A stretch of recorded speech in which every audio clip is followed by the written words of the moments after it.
उधर प्रयागराज में इस वक्त की सबसे बड़ी खबर ये कि मैनपुरी उपचुनाव में हो सकती है माफिया अतीक की एंट्री। अतीक अहमद की पत्नी चुनाव लड़ सकती है। शाइस्ता परवीन को AIMIM बना सकती है प्रत्याशी। आधिकारिक तौर पर शाइस्ता के नाम का ऐलान किया जा सकता है। तो चुनावी मैदान में शाइस्ता परवीन अब उतर सकती हैं।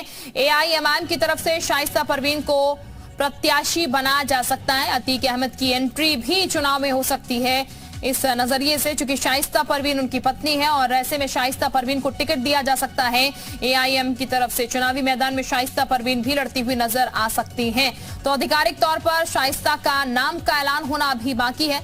प्रयागराज से बड़ी खबर इस वक्त हम आपको बता रहे हैं।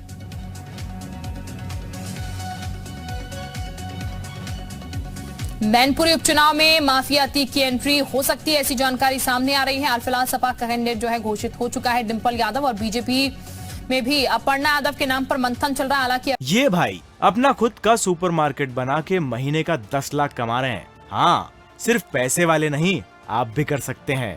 फ्रीडम ऐप को अभी डाउनलोड कीजिए। अभी तस्वीर साफ नहीं है कि अपर्णा यादव ही उनकी प्रत्याशी होंगी या फिर कोई और प्रत्याशी यहां पर होगा, जो कि अभी तक डिस्क्लोज नहीं किया गया है, क्योंकि अभी तक चर्चाओं में अपर्णा यादव का नाम चल रहा है, लेकिन नाम कौन सा होगा वो अभी तक पता नहीं है। गुफरान इस वक्त हमारे साथ ज्यादा जानकारी के साथ जुड़ चुके हैं। गुफरान का हम सीधे रुख कर लेते हैं। गुफरान, अभी तक अगर बात की जाए, सपा कैंडिडेट सामने आ चुके हैं। अब ये कहा जा रहा है, क्योंकि बीजेपी की तरफ से तो मंथन चल रहा है, लेकिन शाइस्ता परवीन जो है वो भी यहां पर से ताल ठोक सकती हैं। AIM की तरफ से प्रत्याशी ने बनाया जा सकता है, क्या जानकारी? देखिए, बिल्कुल मैनपुरी लोकसभा का जो चुनाव हो है वो बहुत इंटरेस्टिंग होने वाला है। माफिया अतीक अहमद की पत्नी शाइस्ता परवीन भी इस चुनाव में उतर सकती है मैदान में। हालांकि आधिकारिक तौर पर इस बात को लेकर के अभी कोई कुछ भी बोलने को नहीं तैयार है, लेकिन अतीक अहमद के जो खास लोग हैं, जो करीबी हैं, जो उसके पॉलिटिकल एक तरीके से सलाह मशविरा उसको देते हैं, उनके लोगों का साफ मानना है कि माफिया अतीक अहमद की जो पत्नी है वो लोकसभा का जो मैनपुरी का उपचुनाव है उस चुनाव में उम्मीदवार के तौर पर जरूर सामने आएंगी। और ये माना जा रहा है कि आज से कल तक इस पूरे मामले में उनका एक तरीके से अपना जो पक्ष है वो भी आ जाएगा। माना जा रहा है कि देर शाम तक इस मामले पर उनकी घोषणा भी हो सकती है। आधिकारिक तौर पर जरूर इसकी पुष्टि नहीं हुई है, लेकिन जिस तरीके से वहां पर समाजवादी पार्टी ने डिंपल यादव को उम्मीदवार बना दिया है, अपर्णा यादव को लेकर के बीजेपी खेमे से चर्चा चल रही है, तो उसी तरीके की जो चर्चा है माफिया अतीक अहमद की पत्नी को लेकर के भी है कि अतीक अहमद की पत्नी जो है वो MIM के टिकट से वहां पर चुनाव लड़ सकती है। इस बात की जो जानकारी है अतीक अहमद के लोगों की तरफ से सामने आई है। हालांकि अतीक अहमद की पत्नी या फिर उनके परिवार का अभी बयान नहीं आया है, लेकिन माना यह जा रहा है कि आज शाम से लेकर के कल तक इस पूरे मामले में अतीक अहमद की तरफ से कोई न कोई पक्ष जो है, कोई न कोई इस मामले में स्पष्ट जो जवाब है वो जरूर आ जाएगा। लेकिन इस बात की जो जानकारी आई है वो कहीं न कहीं से साफ संकेत दे रही कि अतीक अहमद और उसकी पत्नी जो है वो कहीं न कहीं से जो मैनपुरी का लोकसभा का उपचुनाव है उसमें उम्मीदवार के तौर पर जरूर आएंगी।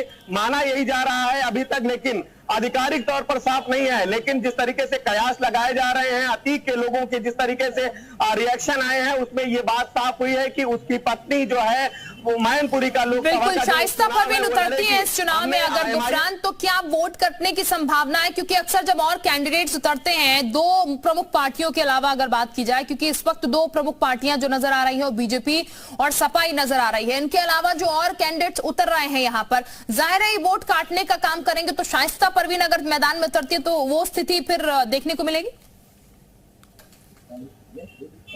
देखिए, हमने पहले से देखा है कि उत्तर प्रदेश के चुनाव में जब जब ओवैसी की पार्टी या फिर अतीक अहमद जहां से भी चुनाव लड़ने की तैयारी करते हैं तो इस बात की जरूर आशंका जाहिर की जाती है कि कहीं न कहीं से समाजवादी पार्टी को नुकसान पहुंचाया जाएगा। लेकिन ओवैसी की पार्टी की तरफ से अगर उनकी जो दलीलें होती हैं उसको अगर देखें तो उनका साफ कहना होता है कि हम एक पॉलिटिकल पार्टी है, चुनाव लड़ने का हमें राइट है, आयोग हमको इस बात की इजाजत देता है, तो ऐसे में हम उम्मीदवार होंगे। और पॉलिटिकल परिवार से जो अतीक अहमद का जो बैकग्राउंड है वो है, क्योंकि अतीक अहमद 5 बार विधायक रहा है प्रयागराज के पश्चिमी से। लोकसभा के चुनाव की अगर बात करें तो फूलपुर से वो सांसद रहा है 2004 में। बलरामपुर से 2014 का लोकसभा चुनाव समाजवादी पार्टी के टिकट पर लड़ा है। 19 के लोकसभा चुनाव में अतीक अहमद ने निर्दलीय प्रधानमंत्री नरेंद्र मोदी के खिलाफ लोकसभा का चुनाव वाराणसी में उसने दाखिल किया था। लेकिन अब जो नया मामला सामने आया वो मैनपुरी के उपचुनाव को लेकर के है। उस चुनाव को जो नेताजी की सीट एक तरीके से कही जाती थी, वो सीट खाली हुई है। तो ऐसे में यहां से अगर माफिया अतीक अहमद की पत्नी आती है उम्मीदवार के तौर पर, तो निश्चित तौर पर समाजवादी पार्टी को इसका बड़ा नुकसान उठाना पड़ सकता है।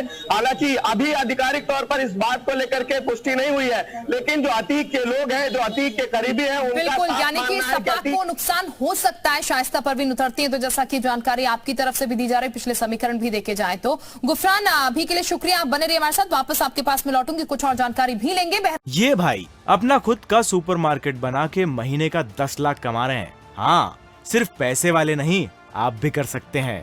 फ्रीडम ऐप को अभी डाउनलोड कीजिए।